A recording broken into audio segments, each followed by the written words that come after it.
할렐루야. 오늘 이 시간에도 주님께 예배함으로 나오시는 우리 모든 성도님들에게 주님의 은혜와 평강이 함께 하시기를 간절히 축복합니다. 이제 우리가 오늘은 마태복음 14장의 말씀을 나누고자 하는데요, 지금 우리가 함께 읽었던 내용, 그리고 오늘 말씀의 제목과 같이 오늘 말씀의 이야기는 세례 요한의 죽음을 다루고 있습니다. 참으로 안타까운 또 억울한 죽음을 맞이하는 세례 요한의 그 마지막을 우리가 볼 수 있는데요, 우리가 이 부분을 그렇구나 하고 넘어가기 쉽지만 사실 우리가 생각해 볼 때 이 부분에서 다소 의아한 점을 우리가 생각해 볼 수 있습니다. 왜냐하면 우리가 읽고 있는 이 책이 바로 복음서이기 때문입니다. 이 복음서, 즉 예수님의 시작과 끝을, 예수님의 모든 것을 다루고 있는 책에서 갑자기 세례 요한의 이야기를 다루고 있단 말이죠. 물론 세례 요한 참 중요한 인물이죠. 그리고 정말 위대한 믿음의 사람이고 주님의 길을 예비한 사람이지만, 우리는 단순한 역사책을 이야기하는 것이 아니라 복음서, 그 중에서도 마태가 쓴 복음서, 예수 그리스도에 대한 이야기를 다루고 있는 것입니다. 예수님의 태어나심부터 예수님의 생애, 그리고 예수님의 죽음과 부활까지, 이렇게 처음부터 끝까지 예수 그리스도께서 우리에게 오신 복음을 다룬 책, 우리가 다루고 있는 건 그것이란 말이죠. 그렇기 때문에 세례 요한의 마지막에 담겨 있는 것은 우리가 다른 면으로 볼 때 좀 의아하게 느껴질 수 있는 것이고, 또 다른 점으로 볼 때는 이 이야기가 예수 그리스도와 어떤 연결점이 있는 것인가를 우리는 관점에 두고 생각해 봐야 한다는 겁니다. 이 점에 대해서 많은 학자들은 지금 세례 요한의 그 마지막은 그 최후까지도 자신의 사명을 감당한 것이다 라고 해석을 하고 있는데요, 이 세례 요한의 사명이 무엇인가 하게 되면은 그 모든 복음서에서 이사야서 말씀을 가지고 세례 요한의 사명을 설명하고 있는데요, 그 중에 마태복음 3장 3절의 말씀으로 제가 읽어드리겠습니다. 광야에 외치는 소리가 있어 이르되 너희는 주의 길을 예비하라, 그가 오실 길을 곧게 하라 하였느니라. 아멘. 그렇습니다. 세례 요한의 사명이 무엇입니까?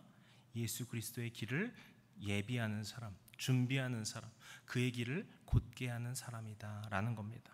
그래서 그가 예수님보다 앞서 광야로 나와서 사람들을 회개케 하고 그들에게 세례를 주었던 것이고요, 그리고 이후에 그가 예수님께 세례를 베풀면서 주님의 사역이 본격적으로 시작되는 것을 우리가 알 수 있죠.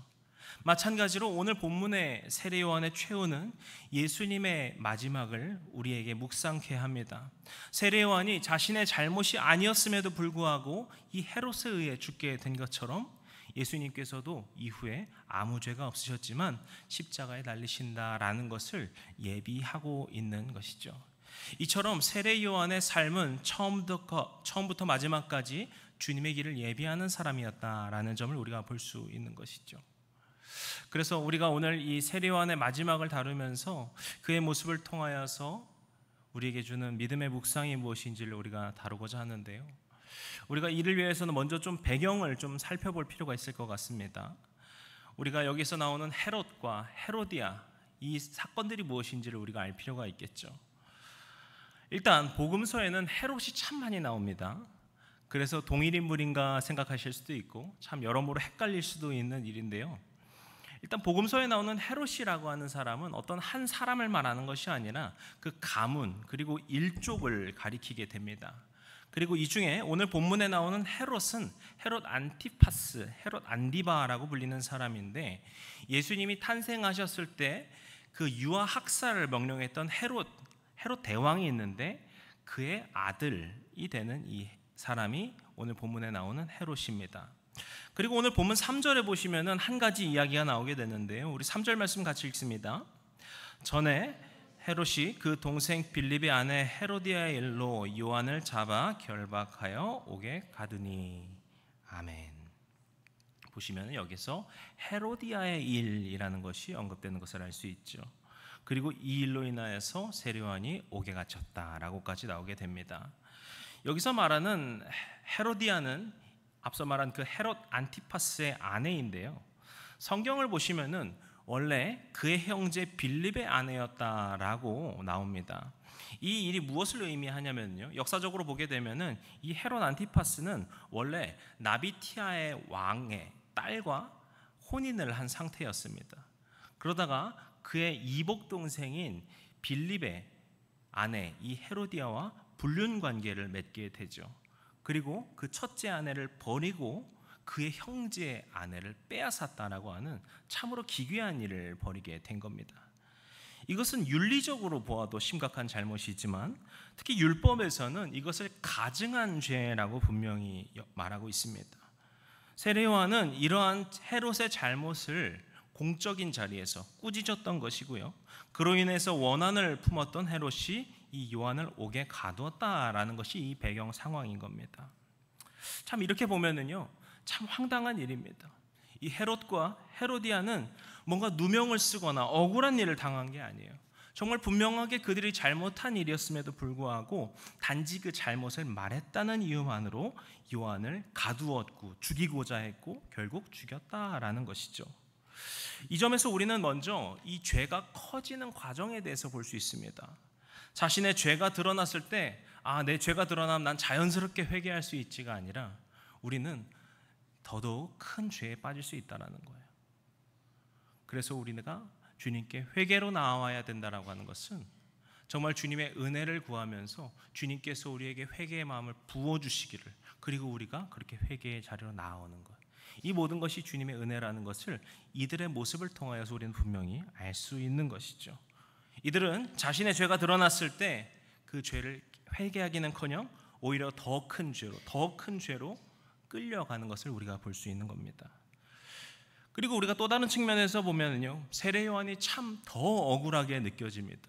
그가 죽게 된 상황조차도 억울한데 그가 이렇게 옥에 갇혔던 이유조차도 참으로 억울하죠. 그리고 어째서 요한이 이런 일을 당해야 되고 이런 최후를 맞이해야 되나라는 생각이 들 수가 있습니다. 그런데요, 우리가 요한을 통해서 볼 수 있는 것이 무엇이었습니까? 그가 불의의 상황 가운데서 그 불의를 말했다라는 거예요. 주님께서는 오늘 우리에게 그것을 말씀하십니다. 그 불의를 말할 수 있는 용기를 말씀하고 있는 것이죠. 그런데 우리가 이것을 조금 조심해야 될 필요가 있습니다. 지금 제가 불의를 말할 용기라고 말씀드렸지만 이것은요, 지금 우리에게 나도 이제 다른 사람들 불의한 일이 있으면은 그거 분명하게 말해줘야 되겠다 라고 결론 내리면요, 참 위험하게 될 수 있어요. 지금 세례 요한의 모습에서 핵심은 단순히 다른 사람의 잘못을 지적했다라는 것이 핵심이 아닙니다. 이번 주에 담임 목사님께서 설교 때도 말씀해 주셨던 것처럼 우리가 다른 사람들을 판단하고 정죄하는 일에 대해서는 정말 신중하고 정말 조심해야 되는 것을 우리가 배웠었죠. 그렇다면 이 요한의 모습에서 앞서 말한 그 불의를 말한다라고 하는 것이 주는 믿음의 도전이 무엇일까요? 불이익을 당하고 어려움을 당할 수 있는 것을 알고 있음에도 불구하고 우리가 하나님의 뜻을 세울 수 있는가라는 것을 우리가 스스로 질문해 봐야 한다는 겁니다. 지금 세례 요한은요, 어딘가에서 몰래 정보를 얻어가지고 헤롯이 부도덕한 일을 했다더라 이걸 들어가지고 그거를 공개한 게 아니에요. 지금 이 헤롯이 저지른 부도덕한 일은 이미 당시 공공연한 일이었습니다. 다만 이 부분에 대해서 아무도 말할 수 없었던 것이죠. 유대의 최고 권력자로 있는 그 헤롯의 죄를 지적하는 것이 얼마나 위험한 일인지 모두가 알았기 때문입니다. 그래서 종교 지도자라고 하던 바리새인, 사두개인들 중에 아무도 이것을 공공연하게 짚는 사람이 없었습니다. 하지만 세례 요한은 이 옳지 못한 행위를 분명하게 지적한 것입니다. 왜냐하면 그의 사명이 하나님의 말씀을 선포하는 선지자로서의 사명으로 부림받았기 때문이죠. 그렇기 때문에 그는 헤롯에게 하나님의 말씀을 가지고서 담대하게 그의 잘못을 선포했다라는 거예요. 물론 세례 요한 자신도 분명히 알고 있었을 겁니다. 내가 이렇게 말하면은 옥에 갇힐 것이고 정말 죽음을 당할 수도 있을 것이다. 그는 알고 있었을 거예요. 하지만 요한은 그럼에도 불구하고 침묵하지 않았다는 겁니다.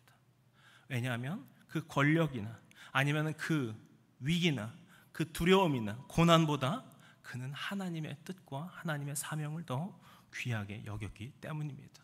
그렇기 때문에 우리는 스스로 믿음의 질문을 이렇게 던져봐야 합니다. 나는 하나님의 뜻을 위하여서 나의 불이익과 나의 어려움과 나의 고난을 감당할 준비가 되어 있는가라는 것이죠. 저는요, 사실 이걸 정말 사소한 일에서부터 생각을 하게 됩니다. 우리가 누군가를 위해서 양보하는 일, 참 번거로운 일일 때 많습니다. 내가 왜 양보를 해야 되지 싶을 수도 있습니다. 우리에게 잘못된 일을 한 사람들, 그들을 위해서 우리가 용서할 수 있을까요? 그건 참으로 억울한 일일 겁니다. 내가 잘한 것을 드러내지 않고 조용한 것에서 묵묵히 섬긴다는 것, 그것은 참으로 답답할 노릇이겠죠. 오히려 나를 낮추고 다른 사람들을 높여준다? 그렇게 할 수 있을지. 참 이렇게 사소해 보이는 일 속에서도 우리가 주님의 뜻을 위하여서 나를 낮추고 다른 사람들을 높이고 그렇게 희생할 준비가 되어 있는가? 우리는 그것을 질문해 볼 수 있어야 하는 겁니다. 우리가 그 작은 일에서부터 그것을 실천할 수 있고 그것을 적용할 수 있어야지. 지금 이 세례 요한이 정말 죽음의 위기 가운데에서도 하나님의 말씀을 분명하게 선포한 것처럼 우리가 정말 위태위태한 상황 속에서도 하나님의 뜻을 분명히 행할 수 있다라는 겁니다. 오늘 이 시간 우리 모든 성도님들께서도 이 믿음의 도전을 마음에 품으시고 어떠한 상황 속에서도 주님의 마음을 품고 살겠습니다. 주님의 뜻을 이루며 살겠습니다. 이것이 나에게 불편한 일이 될 수 있고 나에게 어려운 일이 될 수 있고 고난이 될 수 있고 돌아가는 일이 될 수 있을지라도 그것을 다 알고 있을지라도 담대하게 그 일을 하겠습니다. 그렇게 결단으로 나아가시는 우리 모든 예배자들, 주님의 성도님 되시기를 축복합니다. 그런데요, 아무리 이렇게 세례 요한의 사명을 설명하고 말씀드리더라도요, 오늘 우리가 나눈 그 이야기를 보게 되면요, 이 세례 요한의 죽음이 참으로 허무하다고까지 느껴질 정도입니다. 술에 취한 부도덕한 왕이 있고 그가 충동적인 맹세를 하게 되는데 그거를 악용한 사람으로 인하여서 그가 죽임을 당했다라는 이 결론 말이죠. 예수님께서 여자에게서 난 자 중에 가장 큰 자라고 했던 그 세례 요한의 최후가 너무나도 비참하고 허무하고 억울하게 느껴질 수도 있는 것이죠. 그래서 참 이런 생각이 들 수도 있을 것 같습니다. 하나님께서 대체 왜 그를 이렇게 하셨는가? 그가 이런 최후를 맞게 하셨는가? 이런 답답함이 들기도 하는 것이죠. 그리고 이것은 참 우리의 삶에서도 많이 느껴지는 일이기도 합니다. 주님, 제가 이렇게 선하게 하고 있음에도 불구하고 제가 이렇게 주님의 뜻을 행하고 있음에도 불구하고 어째서 저에게 이런 고난이 찾아옵니까? 주님, 저에게 어째서 이러한 억울한 일이 당하게 됩니까? 그런 생각이 드는 것이죠. 그런데요, 이 복음서를 쓴 마태는요, 이 이야기를 그냥 지나가는 이야기로서 그냥 정보 전달 차원에서 이것을 전한 것이 아니었습니다. 처음에 이야기 나눈 것처럼 세례 요한의 죽음이라고 하는 것은 단순히 그가 죽었다더라라고 하는 이야기가 아닙니다. 그의 죽음조차 결국에 주님의 길을 예비하는 자였다라는 것을 우리에게 전하기 위해서 세례 요한의 죽음을 나열했다고 말씀드렸죠. 그래서 마태복음이 여기서 다루는 그 시간을 보게 되면 이제 이 이후에 벌어지는 일들은 예수님이 조금 더 역동적으로 그 사역을 하시게 되는 것을 볼 수 있습니다. 당장에 오늘 말씀 다음에 나오는 이야기가 무엇입니까? 우리가 다음 주에 나눌 이야기죠. 오병이어의 사건입니다. 모든 복음서에 담겨있는 유일한 기적의 사건, 떡 5개와 물고기 2마리로 5,000명을 먹이신 그 놀라운 사건, 우리가 그것을 보게 되죠. 그리고 조금만 지나가서 16장에 가면은요, 이제 베드로가 주님을 그리스도다라고 하는 고백하는 장면이 나오게 되고요, 주님은 제자들에게 내가 이제 죽게 될 것이다 라고 하는 것을 그들에게 말씀하시는 것까지 볼 수 있습니다. 그 전에 예수님은 자신의 사역을 어느 정도 숨기기도 하셨고 몰래 하시기도 하시는 것을 우리가 마태복음을 통해서 볼 수 있었습니다. 그런데 이제 이 세례 요한의 죽음 이후에 예수님은 더욱더 적극적으로 그리고 더욱더 강력하게 주님의 사명을 향해 나아가는 것을 볼 수 있는 것이죠.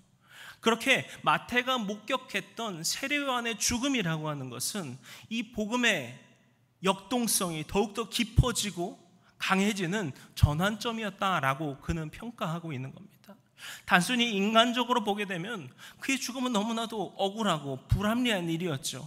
하지만 하나님께서 그의 그 고난을 통하여서, 그의 그 억울함을 통하여서 그 억울함이 끝이 아니라 메시아의 다음 사역으로 넘어가는 전환점이다라는 것을 보여주고 있는 것입니다. 우리의 고난이라고 하는 것도 참으로 그렇습니다. 우리는요, 지금 참 이유 모를 고난을 겪고 살기도 합니다. 우리는 이런 고난을 겪을 때 전화위복이라는 말을 하기도 하죠. 그런데요, 냉정하지만 우리의 세상 일은 다 전화위복이 되지 않습니다. 저보다 더 잘 아실 겁니다. 그냥 억울하게 끝나는 경우도 너무나도 많고요, 그냥 나만 속썩이다 끝나는 일도 너무 많습니다. 주님의 일을 한다고 해서 모든 게 다 전화위복이 되면 얼마나 좋을까요? 그런데요, 우리가 알고 믿고 있는 것은 무엇입니까? 하나님은 실패하지 않으신다는 거예요.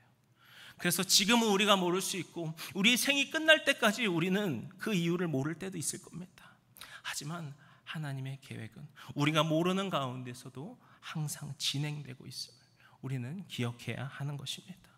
우리의 고난이, 우리의 억울함이, 우리의 희생이 때로는 전혀 설명되지 않기도 하지만 그것이 주님의 손 밖에 있는, 주님이 모르셔서, 주님이 실수하셔서 벌어진 일이 아님을 우리는 기억해야 합니다. 세례 요한의 그 고난과 세례 요한의 죽음이 하나님의 그 놀라운 구속 역사에 포함되어 있는 것처럼 우리의 삶에 있는 모든 그 일들과 그 어려움들이 주님의 손 안에, 또 주님의 인도하심 안에, 주님의 놀라운 계획 안에 있음을 우리는 믿으며 나아가야 합니다. 사랑하는 성도 여러분, 오늘 이 세례 요한의 죽음은 우리로서는 이해 안 되는 희망을 말해주는 메시지입니다. 정말 우리로서는 이해할 수 없기 때문에 이해할 수 없다고 할 수밖에 없는 것이고, 그런데 우리가 그곳에서 소망을 볼 수 있기 때문에 그것은 진정한 소망인 것입니다. 이렇게 주님께서는 이 세례 요한에게 하신 것과 같이 저와 우리 모든 성도님들의 삶에서도 그 고난을 사용하시고 때로는 그 역경을 통하여서 놀라운 일들을 행하실 것입니다. 우리가 모르고 지나칠지라도 그것이 결코 버려진 바 되지 않고 주님께서는 그것을 통하여 놀라운 일들을 행하실 것입니다. 우리가 그것을 믿는 마음으로 어떠한 상황 속에서도 주님 안에서의 담대한 믿음을 가지고 주님의 뜻을 따라 행하시고 희생으로, 섬김으로, 사랑으로 살아가시는 모든 성도님들 되시기를 주님의 이름으로 간절히 축복합니다. 기도하시겠습니다. 은혜와 사랑과 평강의 아버지 하나님, 오늘 우리가 이 세례 요한의 죽음을 통하여서 주님께서 우리에게 예비하신 것을 우리가 다시 한번 믿고 묵상하는 시간 주심에 감사드립니다. 그의 죽음이 결코 헛되지 않다라는 것을 우리가 이 복음서를 통해 볼 수 있는 것처럼 주님께서 우리를 통하여서 행하시는 그 모든 일이 결코 실패 없이, 실수 없이 주님의 그 완전하신 뜻 안에 이루어지는 일임을 우리가 믿고 살아가게 하여 주시옵소서. 주님, 우리가 때로는 낙심할 때도 있습니다. 우리가 그 고난으로 인하여서 쓰러지고 고통스러워할 때가 있습니다. 우리가 그럴 때마다 주님의 손길을 잊지 않고 주님의 손 붙들고 다시금 일어서게 하여 주시고, 우리를 어떠한 상황 속에서도 어떠한 순간 속에서도 결코 놓지 않으시는 주님의 은혜에 붙잡고 나아가는 주의 백성들 되게 하여 주시옵소서. 그래서 우리가 다시 한번 주님의 힘을 입고 어떠한 상황 속에서도 주님의 말씀을 선포하는 자들 되게 하여 주시고, 우리의 삶 속에서 주님의 뜻을 전하는 자들 되게 하여 주시고, 우리의 삶을 통하여서 주님의 뜻을 이루어가는 주의 거룩한 백성들 될 수 있도록 우리를 사용하여 주시고 우리를 인도하여 주시고 우리를 그렇게 세워 주시옵소서. 우리 가운데 살아 역사하실 주님을 믿고 의지합니다. 우리 주 예수 그리스도의 이름으로 기도드렸습니다. 아멘.